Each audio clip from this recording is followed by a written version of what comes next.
live on social media. Hello, everyone.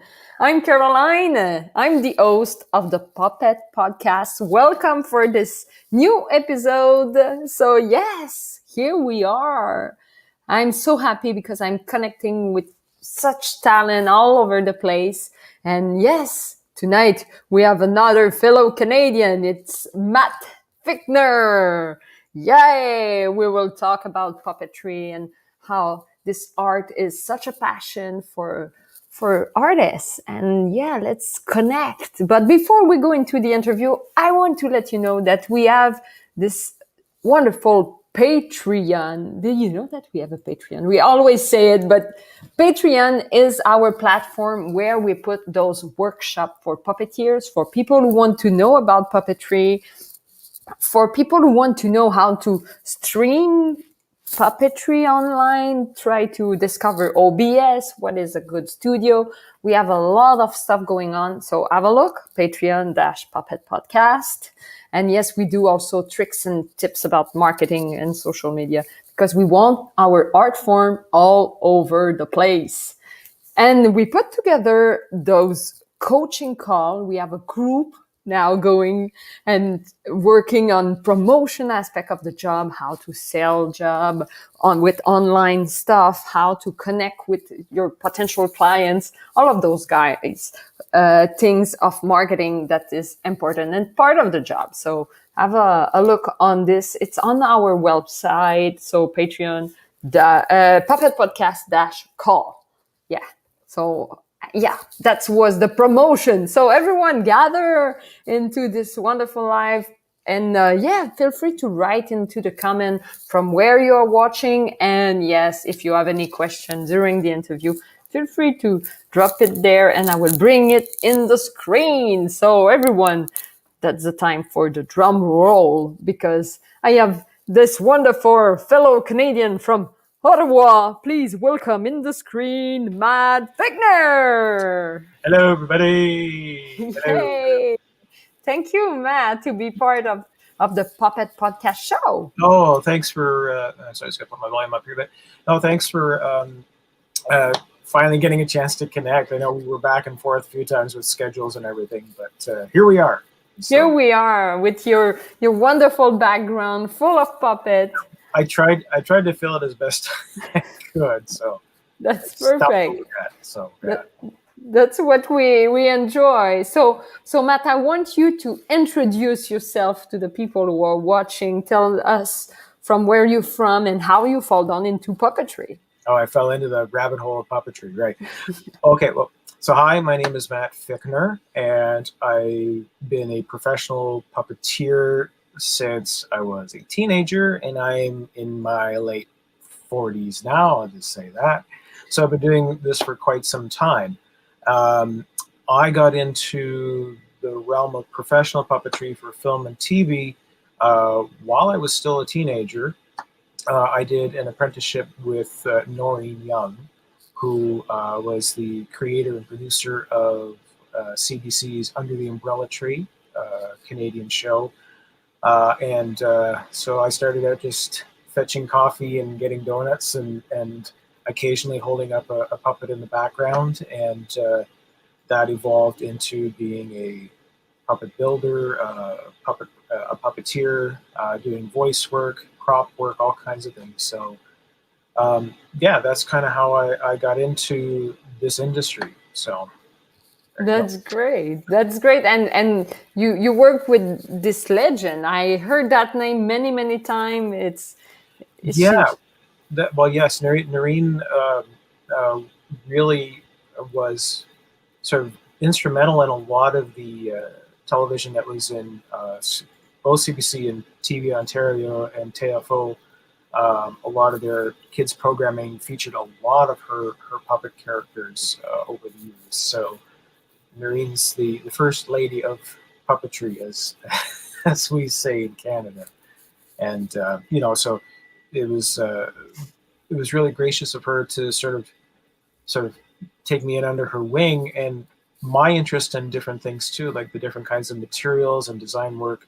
My initial sort of interests were actually in robotics, but that sort of evolved into doing more animatronic stuff with puppets, and that was part of some of the cool things that I brought into the mix with her in her studio and doing those things. So that's where that kind of all began, and then project after project sort of came in, and the next thing you knew, I was living and working in Toronto on a variety of series, and it just kind of evolved from there. So that's so cool. So yeah, Matt, are you ready for those deep questions of the Puppet Podcast? Sure, go for it.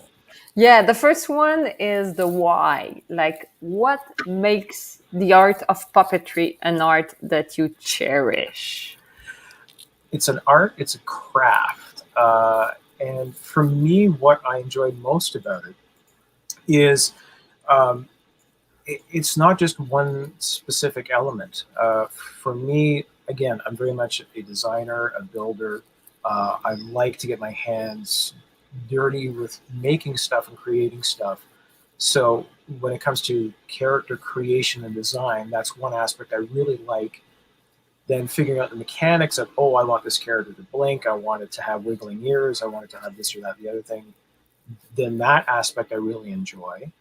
And then that all comes together with then the performance aspect of it, which is another aspect I enjoy. And it's the storytelling, it's the character acting, it's all of those things. So as a craft, it encompasses a great deal of things. And that to me is what I enjoy, because being sort of a creative with ADHD, I always need something to sort of learn and try and experiment with. And this realm allows me to do that.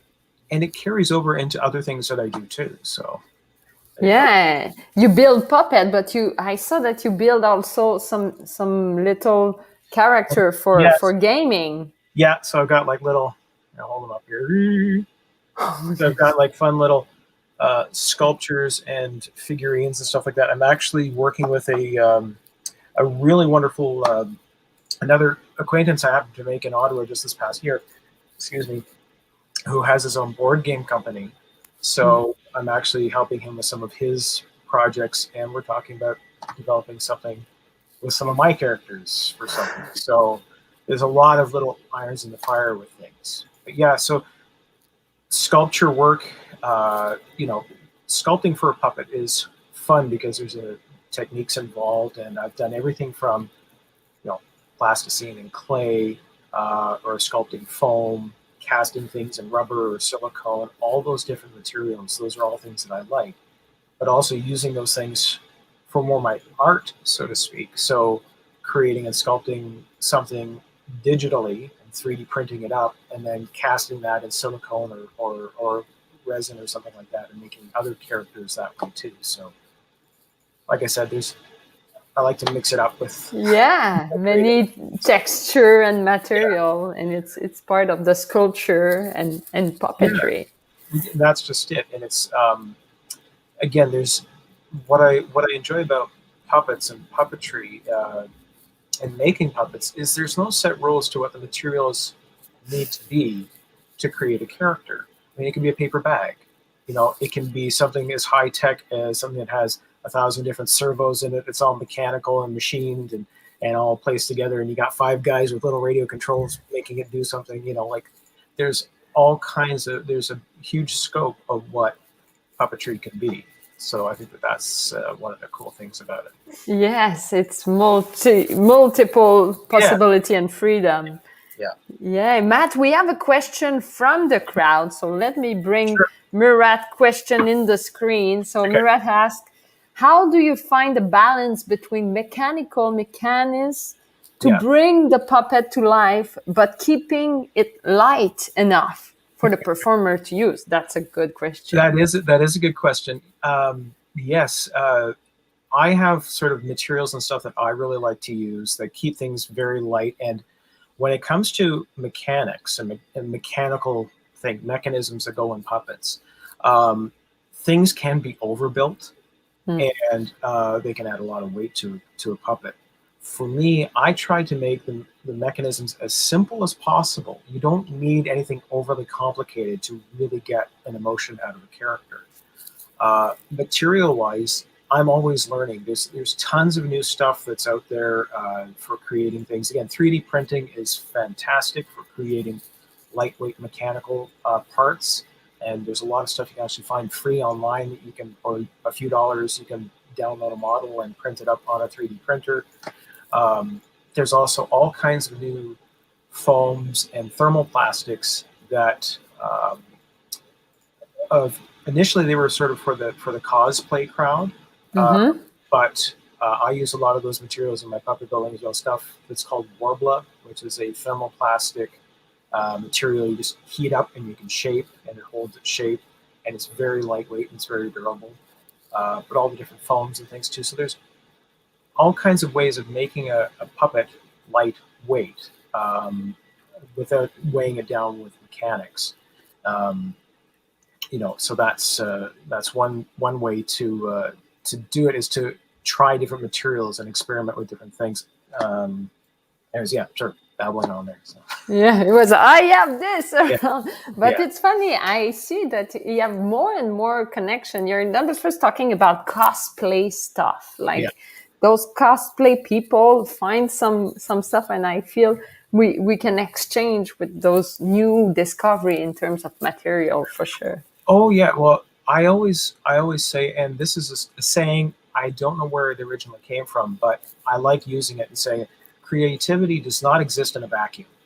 You always need to be able to bounce ideas back and forth, but also collaboration with other creators and other builders and other artists who might be doing something completely different from what you're doing, but there might be aspects of what they do in their craft that can be useful for yours, and vice versa. So I think that it's very important to.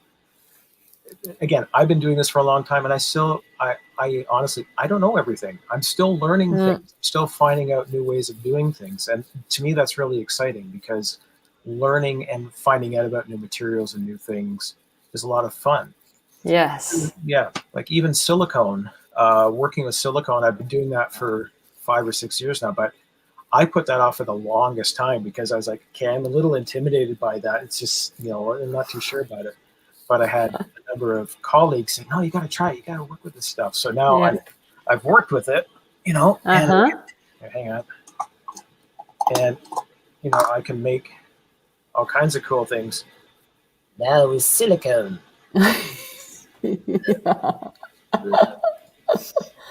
Wow, it's so alive. Thank you. I appreciate that. So I love it. I love it. So really, it's not. It's just, don't be afraid of trying new things, and whether you succeed or fail at it doesn't matter. You're learning something in the process. So. Yes, I want Matt to bring you in the past a little. I want to know when your crush for puppetry happened. Well, my first toy as an infant was a hand puppet. Oh, so it's always sort of been there for me. It's always been an aspect of my life, my creativity, my imaginative play. Yeah. I was an only child, so I had a lot of imaginary friends, and they all just had puppets.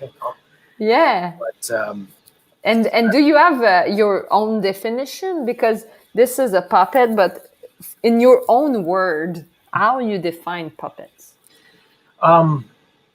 Really, it's anything that a performer can bring life to. Like for example, I can take a paper bag and put it on my hand and bring it to life, or my hand could just be naked, and bring it to life. There's, to me, a puppet is just simply something that you can infuse with some form of sentience or life. Like I even call a lot of my work nowadays, I'm working as an animator. I do digital animation, but what I'm actually doing is I'm building digital puppets. Like I'm rigging puppets with all sorts of levers and knobs and stuff like that, so I can animate them. So I still think of myself as a puppeteer. I just happen to be working in a different media. So it really is anything that you can imbue with some form of life is a puppet. Yes, and that's an interesting subject with computer, and because it's bring me of the field of study. I saw that puppeteers are really like multitask. They are like a one man show. They do everything. But for you, what would be the best field of study to become a puppeteer? Really, I can't say there's any one thing that would be the right answer, because it is such a multifaceted um, craft. There are a lot of people who are more theater performers, and they're exceptional puppet theater performers. Then you have people more like myself, who's more for film and television, but are used to working with a screen in front of us to puppeteer. Um, but just about, if you have a passion for it and there's something that sparks, uh, something that excites you about it, it doesn't really matter. If it's something that brings you joy and brings others joy because you're joyful with it, that's just what you should follow. You know? That's a good advice. Follow the passion, follow the joy, and you will find puppetry and the skills also on the way. Yeah, and That, that's just it. I mean, don't be afraid to be constantly learning. Like I said, I might sort of know a lot, but I still don't know everything. I'm always asking questions and trying to figure things out. So yes, that's great. That's a lot of humility. I really observe that puppeteer are humble people. And I want to ask you your goals. That will maybe brings you into a higher like goals and future, and maybe you have some higher purposes. I want to know what is your big goals as a puppeteer. um, well, uh, honestly, I have some sort of irons in the fire, like I said. Here, let me get. Where is it? Here, let me get Joe. Yeah. So I have a puppet recently that I put this guy together just sort of as something fun, and he ended up being, hey there, hi, my name's Joe Fernsby. Oh, hang on, I'm getting my helmet off there. Fernsby's cryptid critter control. So if you got like a troll in your basement or goblins in your attic, just give me a call. I'll come get them for you. Yeah. So anyway, so I just made this character for fun, and sort of posted him online, and people were like, "Oh, he's got to have his own web series. He's got to have his own thing." And Uh-huh. so I'm just in the process now of just coming up with some concepts that, one being a web series. I've got some other things that I'm trying to develop with these characters in mind, and Joe especially, just as sort of interesting ways of reintroducing creativity and imagination. Um, as I'm a dad, I have a 4-year-old son, and I was looking for a lot of the things that I had when I was a kid, like activity books and Uh-huh. games and stuff that would encourage imaginative play. And there really isn't much these days in comparison to when I was growing up. There's a lot of like stuff on your tablets or online, but there's nothing really tangible, like good old fashioned activity coloring books and stuff like that. So that's some of the things that I'm sort of developing in the background right now.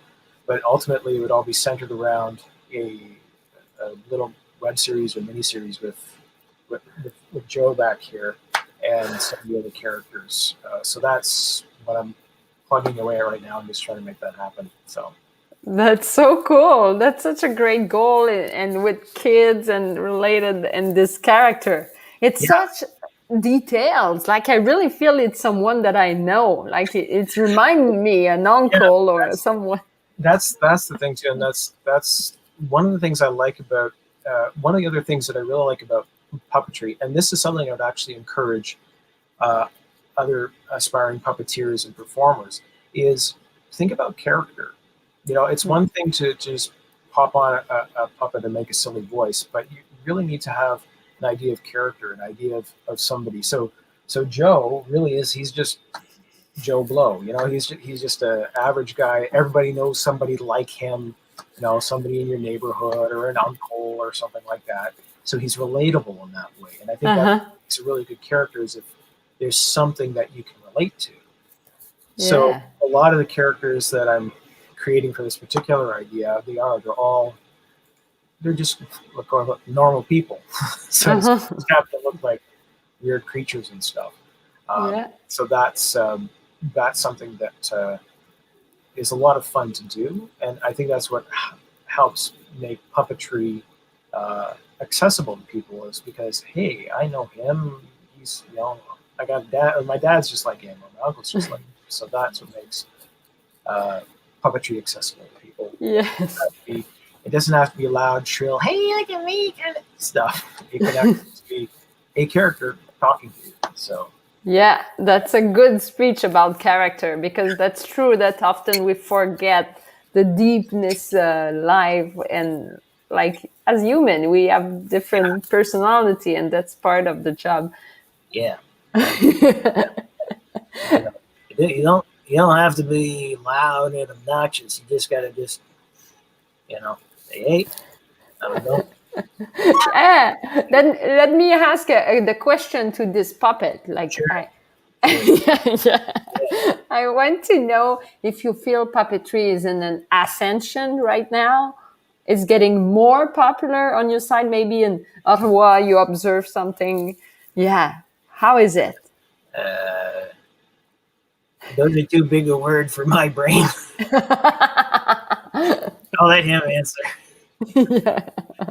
Well, puppetry, what I find very interesting, let's put him back on a standard. What I find very interesting is people have always, I mean, when I started off in the industry, again, 30 years ago, again, I was just kind of a kid coming into it. And even back then, people say, oh, well, it's a dying art. Oh, it's not going very good. But that's not true. There's always some form of puppetry happening somewhere. It's a craft that I think there's always an interest. It's always evolving. It's always changing. It may not necessarily be what it used to be, but it always finds its way. It always reinvents itself. It always becomes something new. And I think what I find very interesting is, again, there's so much interest again in puppets and puppetry. There's a lot of puppet production going on now in mainstream television and streaming services and stuff. There's lots of stuff happening.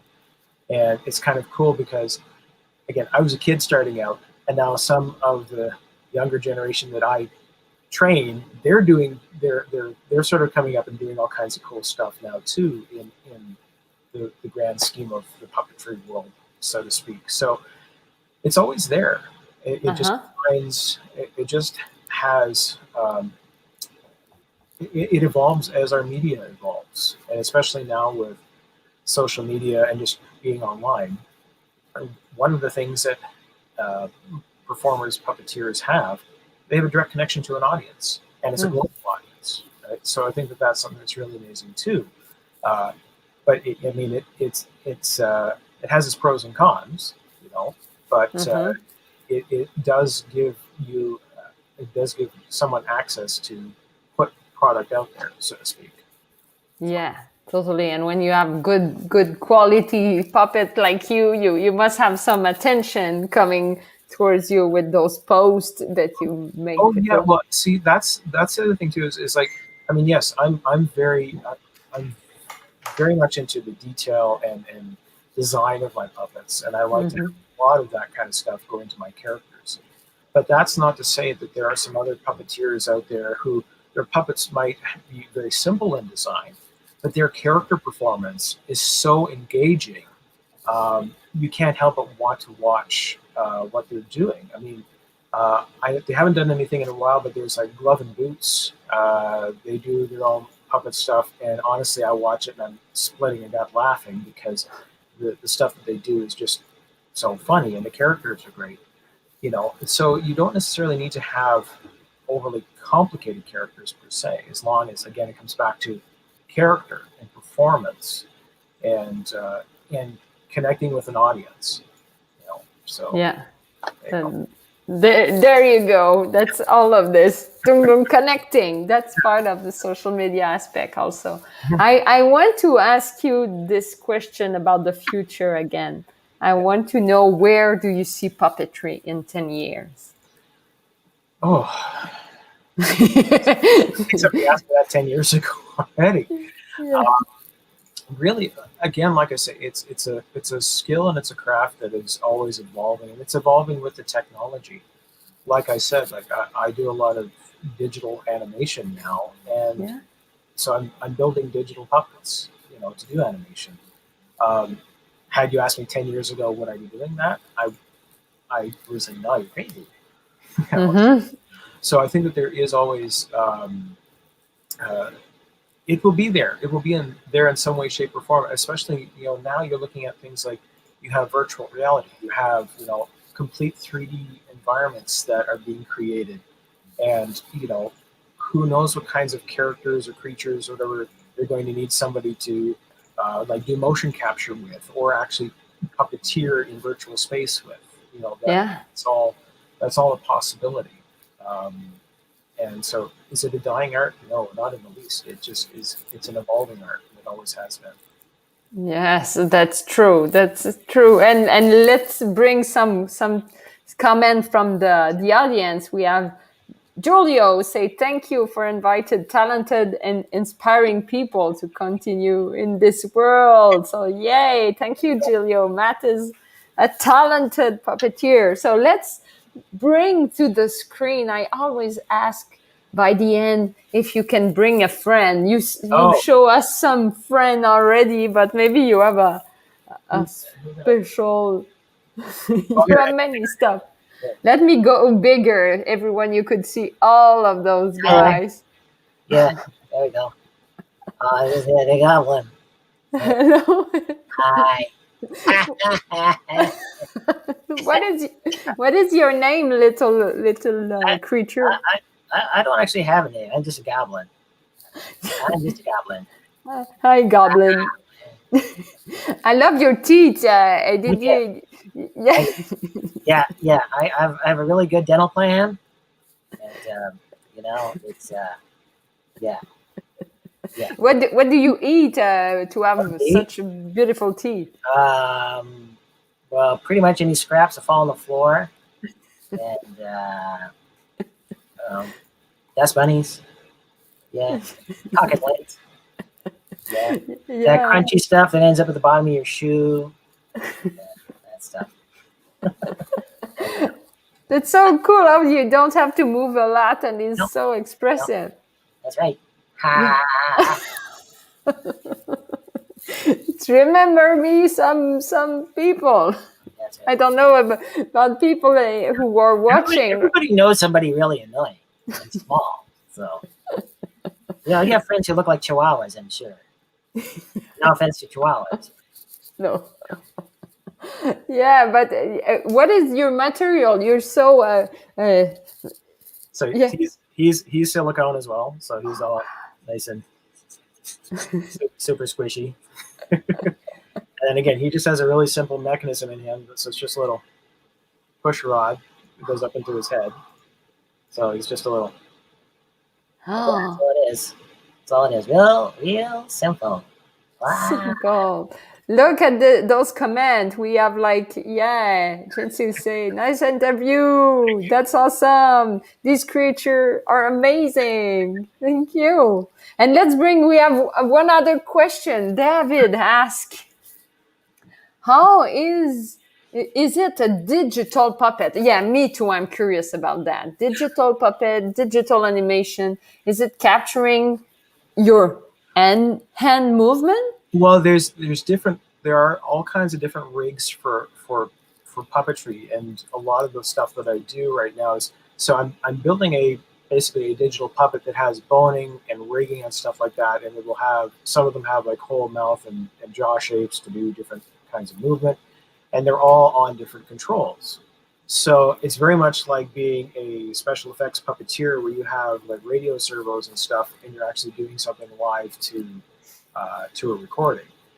There's different ways of doing it. Sometimes I will play an audio track that I'm performing to, and I will be manipulating all those those different dials manually as it's playing. But what's interesting is I can then go back and I can tweak those things after the fact too, and refine a performance that way. But Wow.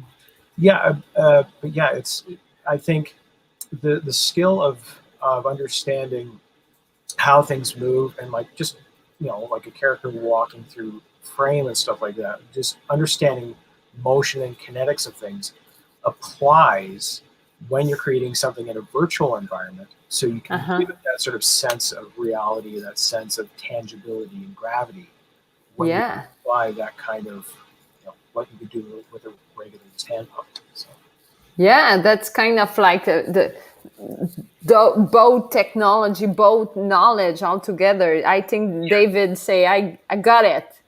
Just different medium to figure. that's right. Yeah, exactly. It's a different medium for performance, and if and I'm sure we've all been there where we're watching something that's computer generated, and you just kind of go, it doesn't look right. Like there's something that's wrong with it, and that's because there wasn't necessarily a thought to like how like a physical thing would interact with something else, Yeah. or sometimes even what I find is some digital characters are often over animated. Like there's Mm-hmm. too much to look at and too much is going on. Whereas again, like with a hand puppet, Yeah. It's a focus. yeah, it's all about the focus and all about things. So again, like I'm back. Yeah. so really, like all that's really happening, like his eyes aren't blinking, but I can give you the illusion. Yeah. There's a bit of a blink happening there just by him moving his head, and like so there's all that just kind of tangibility of stuff that goes on there, and it's just a mouth moving, but Yeah. his eyes don't necessarily need to be blinking and looking all over the place. And so sometimes simple is better and more effective, and it's less distracting than I think the puppetry and animation that really resounds with people. It finds the fine balance between here's a character emoting, but it's not over the top, and there's a simplicity to it. And I think that's what helps sell an idea as well, sell a performance as well. Yeah, to get back to the simplicity of the motion and just connection with the ground and the texture. That's so cool. Such like I feel you're an encyclopedia of knowledge about puppetry. You bring so much deep concept just in a half-hour interview. That's so cool, Matt. Oh well, thanks. Well, again, I'm always learning it. I'm always just absorbing stuff. So and that's what I like to share when people ask me questions. It's like, and if I don't know something, it's like, well, let's figure it out. Yeah. And Matt, if people want to know more about your work, want to reach you, want to find you on social media, where they should look? Okay, well, on Facebook, you can find me on Matt FICNER Productions is where I am. I also have a website, mfproductions.ca. That's my website that has a gallery of stuff there. And I also have sort of my shop as well, and you can find it through Facebook. It's Unusual Customs. And if you do a search for that, that's a shop with some more of my puppets and some of my artwork and things there too. So, yeah. So cool. So we can reach you and have some creature build for our project. Oh yes, and that's just it. And things like I have a studio full of materials and stuff. And when I have time, if people are interested and they want a one of a kind, hand puppet like the little guy I just had there or something like that, don't hesitate. Give me a shout. And when I have time, I can say, yeah, sure. I've got some materials. I can throw something together for you and create something with it. So I'm always open to that, and any help or any suggestions that people might have. Don't hesitate to drop me a line, and I'll get back to you when I can. Yeah, that's so cool. And you perform also. You are open to project, and let's look at the schedule. Yeah, exactly. Yeah, no, I'm always keen to sort of hear what's going on out there, and whether I can help out myself or at least advise or connect people with other people who might be more suited for what they're doing. That's great. So cool. Thank you so much, Matt, for your time and your great mind. I feel I learned a lot tonight. Oh, that's good. That's good. I'm really glad. And thank you for your time, and I hope that everybody watching enjoyed it. And yeah. Yeah, we have comment right there. We have Felix who say, yeah, he loved the goblin. Share this your beautiful puppet. Yes, so cool. So yeah, Matt, I will have to push you out of the screen. And yeah, see you. Everyone, thank you for watching. We have other episode coming on Friday with people from UK. We will connect at 1:00 p.m. East time, so it will be 6 in UK. And yes, if you want to have a call with us to know more about maybe social media or how you could get some coaching to help you in your promotion online, just feel free to look at our website, puppetpodcast.com/call, and we can have a half-hour chat together with Eli and talk about your practice and help you. We hope to help all the community. That's our purpose. So yeah, thank you, Morad. Thank you, Jimmy. Yeah, everyone for connecting. I'm happy to see you around. And yeah, let's stay in touch. We will do another gathering soon. We will let you know. So everyone, I wish you a wonderful evening, night, however, wherever you are in the world, and see you for another episode of the Puppet Podcast. Let's bring the jingle.